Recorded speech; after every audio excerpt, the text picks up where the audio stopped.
Sunday, the 4th of June 2023, and you're most welcome to the Nile cast on Westnile television, where we give you the weekly news highlights of the week every Sunday from 7 p.m. to 8 p.m. My name is Okumaringa Christine. Let's dive straight into the stories that made headlines throughout the week. Our District Council on Tuesday passed a budget of 19 billion Uganda shillings for the financial year 2023-2024. The Secretary of Finance says education and health took the lion's share of the budget. Let's have more on that story.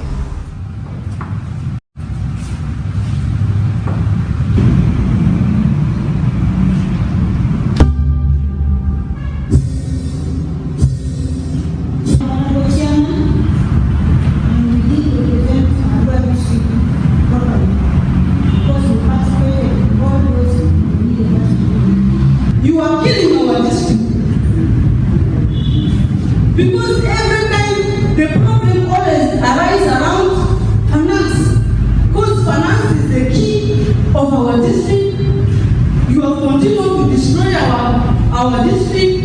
When finance is getting rotten, we are all getting rotten. As a road district to be taken, monitoring is not being done, or supervision is not being done.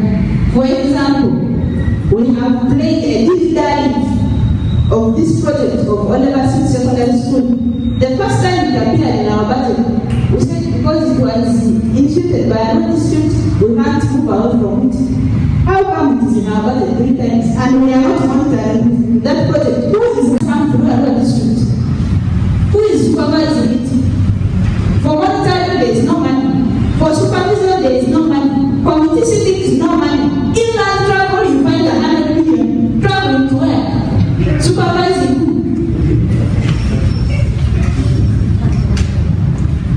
I am very grateful to be in Council of Arua to present our budget for financial year 2023 and 2024. Out of this budget, we expected to have around 5 sources of income, revenue. Under local revenue, we expect to raise around 567 million. And under DDEG, we expected to raise 2,123,913,000. Under conditional grant, 14,077,000. Under other government transfers, we expect to receive 1,562,000,000. Under our external financing, we expect to receive 1,611 shillings, giving us a total revenue estimate of 19,942,000,000 shillings for Arua District Local Government for financial year 2023 and 24. The Arua District Council sitting on the 30th of May 2023, having passed 19.9 billion budget, is a total decline to my own understanding, because when more administrative units were created, before it was created, Arua District budget used to be over 100 million plus. Then when administrative units were created, Arua now remains with the 4 sub-county districts. So the revenue continued to decline. But in other sectors, there is improvement, slight improvement. Like in the water sector, our budget has improved by at least 1.05%. Our roads, the increment has gone even more than 20%. That's why you realize now we are going to have over 1 billion plus money meant for road, which means in terms of service delivery in the next financial year 2023-2024, which is starting on 1st July 2023, the road condition in Arua District is likely to improve. Thank the council members of Arua District Local Government for their seriousness in their submissions. And the submissions they are making clearly shows that they have the district at heart. Now, the issues of local revenue, where they have identified leakages, this one has been there for a very, very long time. The political leaders do not collect the revenues. It is the technical team that will collect the revenues. So in the process of collecting this, there are leakages.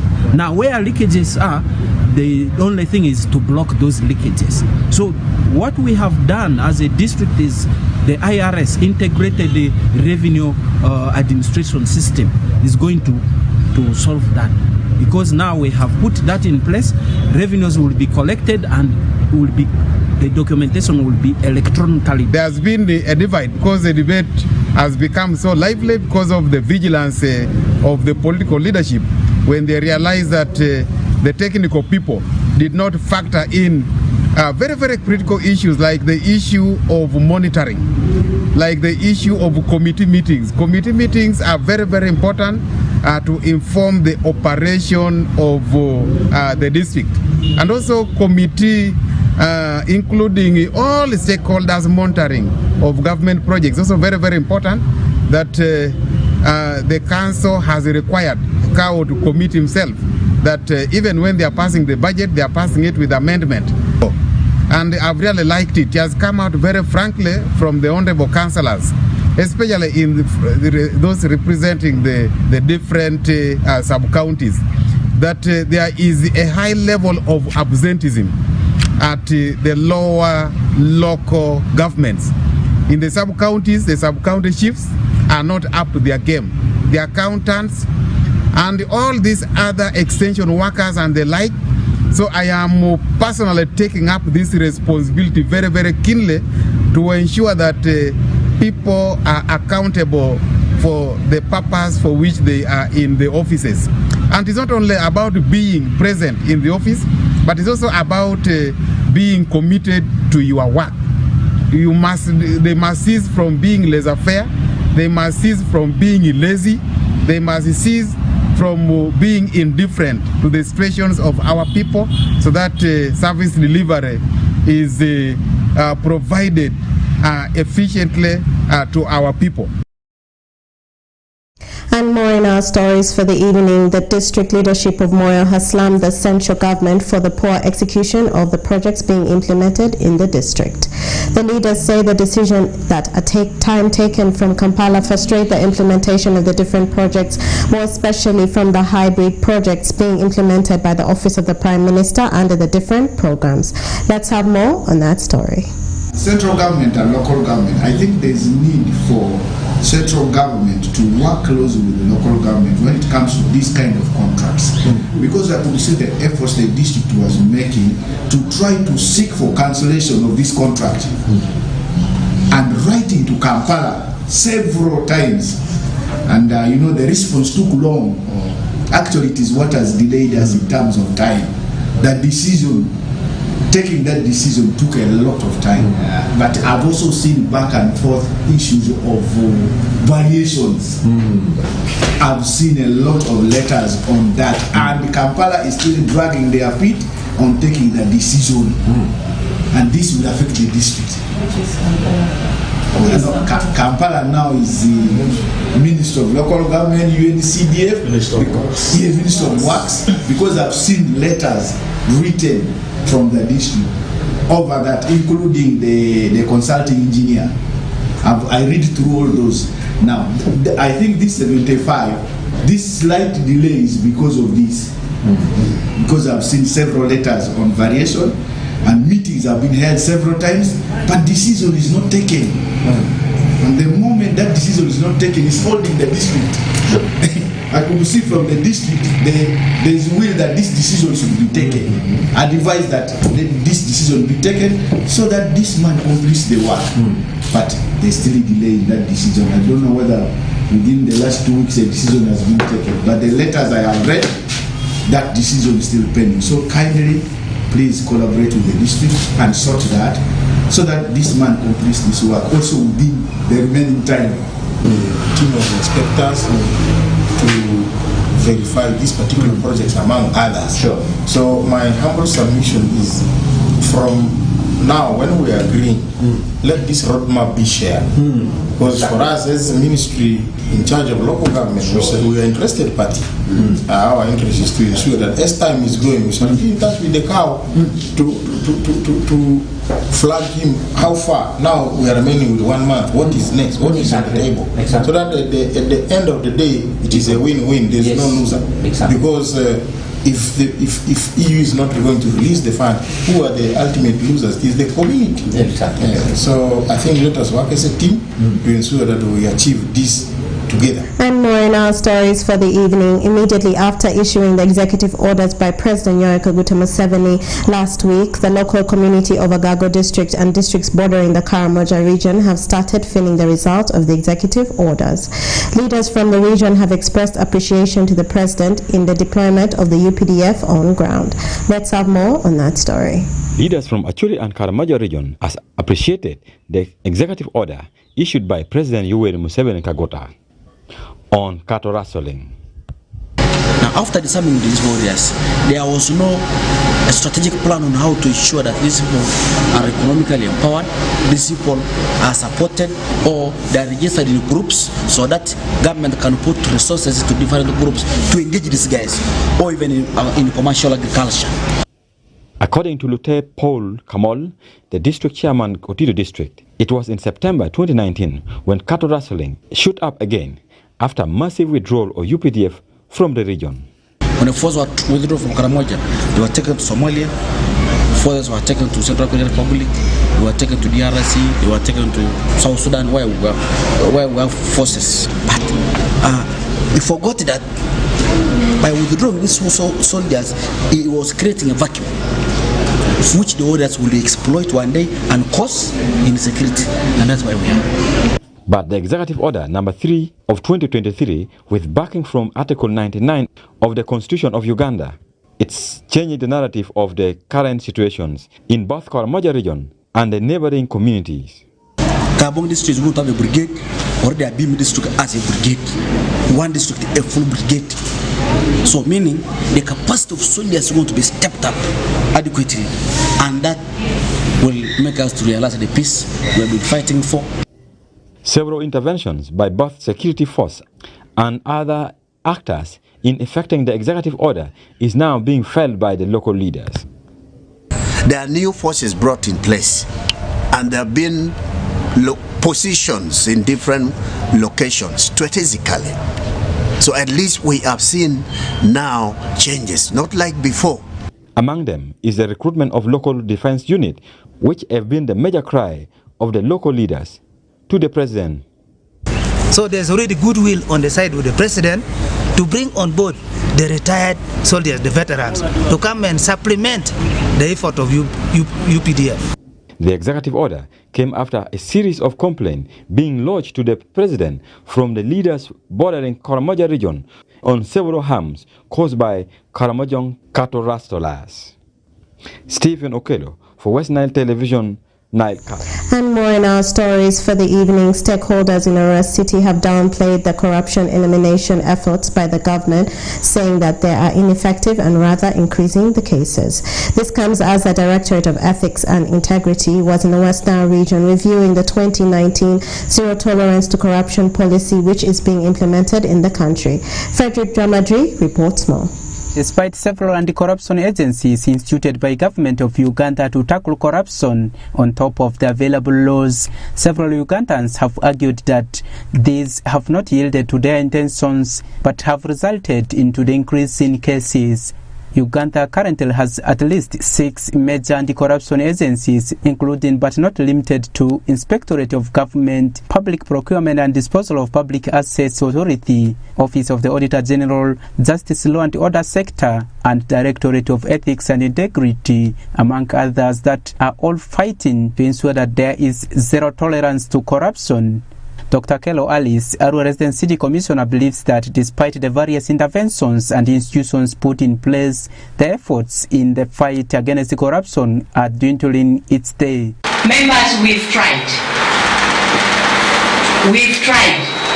But because of many factors, we are not about to get there. It is hard. It is hard in Westnile, You talk about corruption now, and the next minute somebody who has been talking about corruption is doing corruption. Whereas Alex Okello, the Permanent Secretary Directorate of Ethics and Integrity, says the fight against corruption has become more difficult, worsened by the people's attitudes and beliefs. All of us are not doing enough. Whatever we are doing, we must put it up. You get it? We as the Director for Ethics, we must be to the people and tell them, because some people do not even know that this exists. These documents exist. Our role is to produce policies, regulations, and laws. But we have produced some of these policies, and we have not reached all corners of Uganda because of the constraints left and right. So everybody, we should all do as much as we can so that the fight against corruption can be won. To Toibu Feni, the Executive Director, Westnile Regional Civil Society Network, the enforcement of the policies are irregular and may not do much in curtailing the vice of corruption. Away from local governments, where I see local government who are doing a lot of things, arresting few fellows here and there, but at the ministry side, I can assure you with certainty, there are a lot of taking place at the ministry level. So we also want to see those individuals actually being held liable. For example, we want to see the people who are implicated in Office of the General's report and who are found to be culpable. We also want to see them being produced before courts of law, not being protected. So if we go beyond those things, I think we shall fight corruption. But if not, this document is a beautiful document, we shall have it, and then in the time will come, we can have another one, time will come, have another one, and corruption will keep increasing. As of now, it is even becoming more complicated because it is syndicated kind of thing. For us as actors, you will sometimes get confused as to where to go and put these people, or where to go and start, because you are not sure who is and who is not. So I think these things need to be taken seriously. Government of Uganda in 2019 launched the Zero Tolerance to Corruption policy to ensure a maximum fight against corruption by all stakeholders, and incorporated this in the National Development Plan, which is expected to run till 2024. However, Jafar Alekwa, a retired civil servant in Arua City, urged government to tighten the measures of stopping corruption in the country from the top leadership in order to curtail the vice. A person appointed to deliver service, there are conditions, there are terms.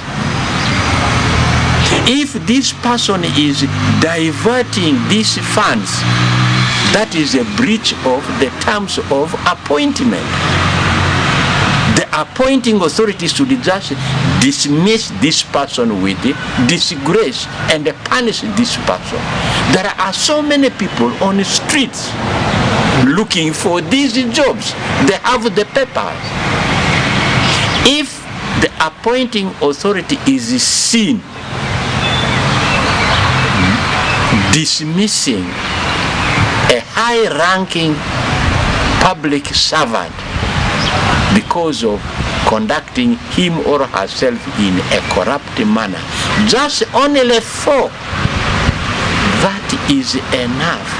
According to Transparency International, a global coalition against corruption, Uganda scored 26% out of 100% in the Corruption Perception Index, ranking the country 142 of the 180 countries sampled across the world in 2022. This is a reduction from the 144th position in 2021. And more in our stories for the evening. Arua City residents have hailed the president for signing the Anti-Homosexuality Act into law, saying that it will safeguard the country's cultures and morals. The Parliament enacted on the Anti-Homosexuality Act in March 2023, and President Yoweri Kaguta Museveni assented to it on the 26th of May 2023. Let's have more on that story. Aware of the fact that DGF was cancelled, our societies are still moving on. That is the most positive aspect that I have taken up from there. Though DGF was cancelled, but still we are moving on as Ugandans.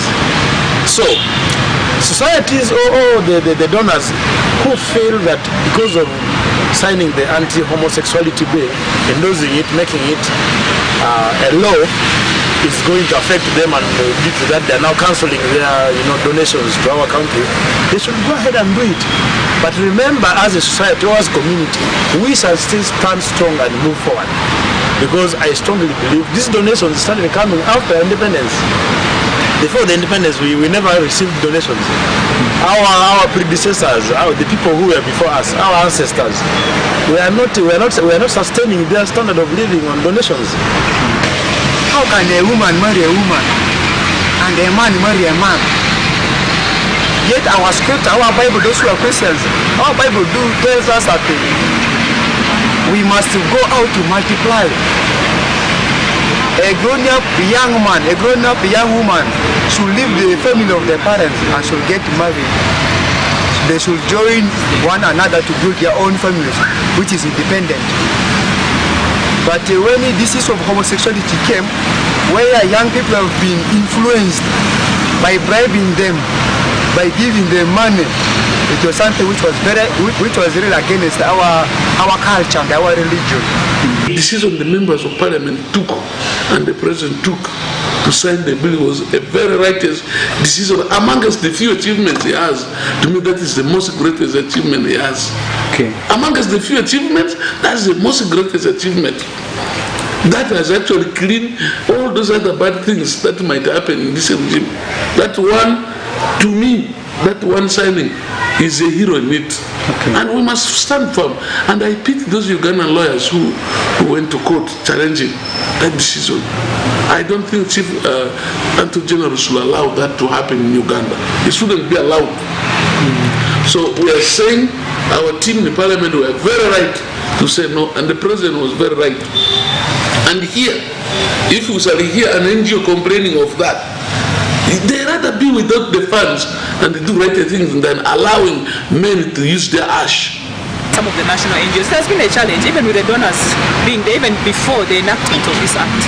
Many NGOs have been struggling because the donor space, the donor funding space has been shrinking.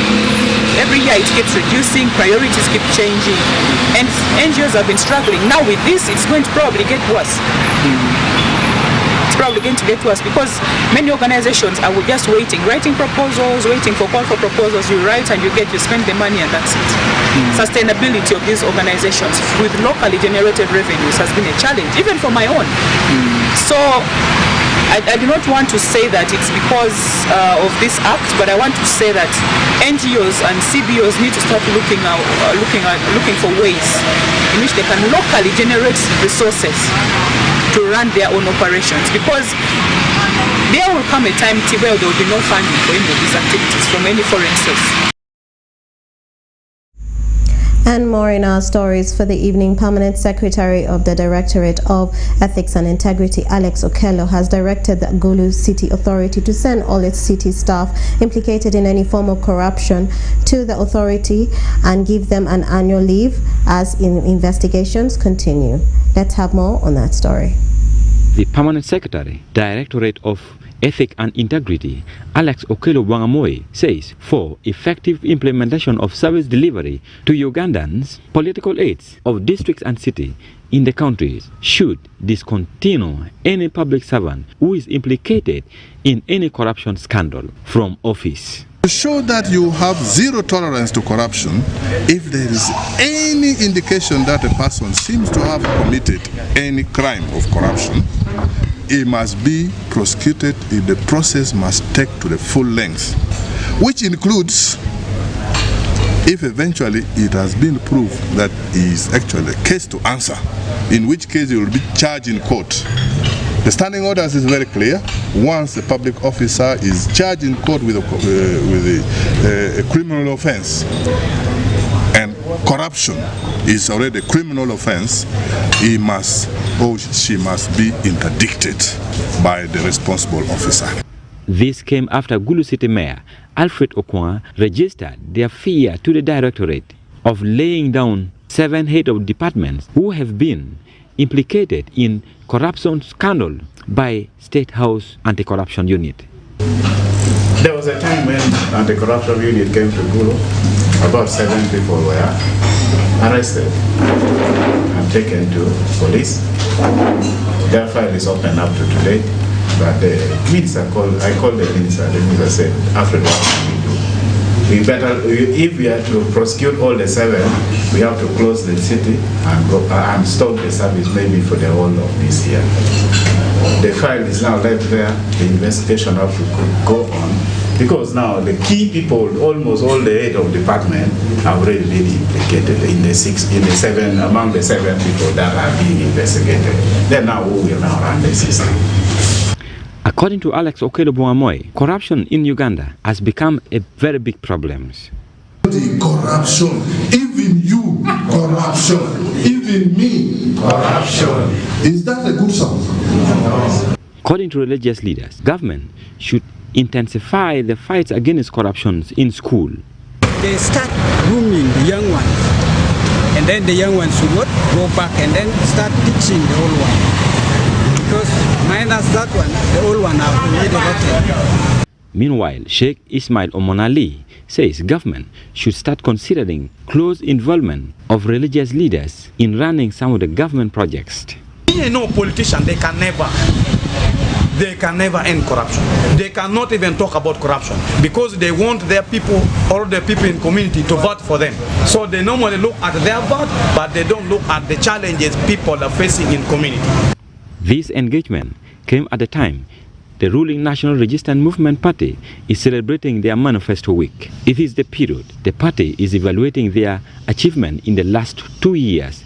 They have been entrusted to rule Ugandans by votes in the last general election. Stephen Okelo, reporting for West Nile Television, Nilecast. And more in our stories for the evening. Failure to complete the construction of the taxi park and the market space in Nebi municipality has eked the residents of Nebi municipality. The business community faults the leadership of the Nebi municipality for failing to account for 200 million shillings that the traders paid the municipality to have the structures constructed. Let's have more on that story.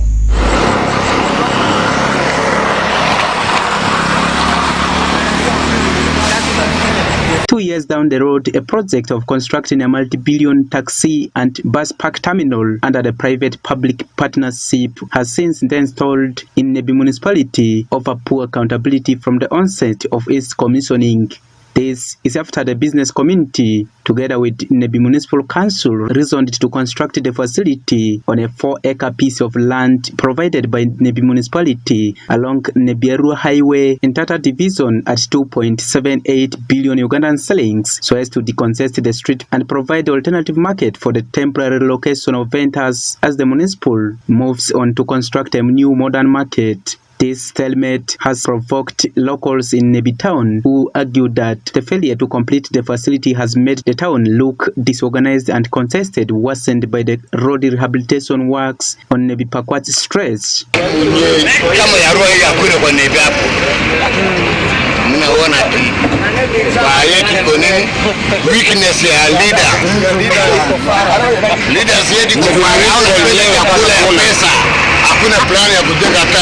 See now we are making road, and the road is squeezed, and even trying to park our vehicle, trying to do our business, even customers, they cannot even stop where the narrow road. So that makes now business hard for us. And also the road where we are parking at the road, which is very risky. Even for you now, you can see for yourself. The market